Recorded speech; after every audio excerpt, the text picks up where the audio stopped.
All right? And so I just want you to understand that the Egyptians we now see are conquerors, just like people who came here and took this land from the Indians, so that they're not indigenous to Africa, those who now rule Egypt. And Egypt is just as much a part of Africa as Birmingham or Alabama is part of the so-called United States. Let me add this. Let me just be clear on this. So what you're saying to me now is that the people that we see, Sadat and all those guys, are not true Egyptians? No. The fact that Sadat's mother was a Sudanese, Nasser's mother was a Sudanese, but their fathers were Arab conquerors. The one that was the African was Mohammed Naguib, the first president of Egypt, the one that overthrew Farouk.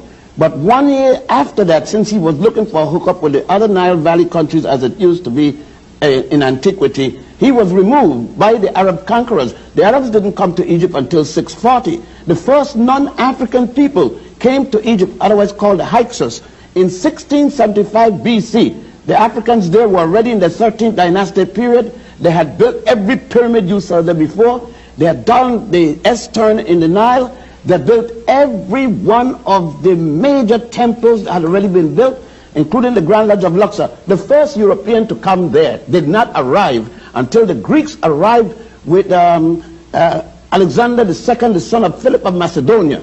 Look, I'm a college graduate. I never heard all this stuff before. Because they didn't intend to teach you that.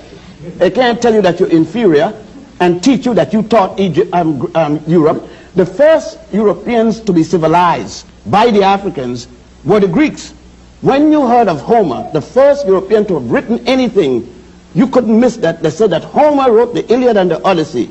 And that was not until 833 BC.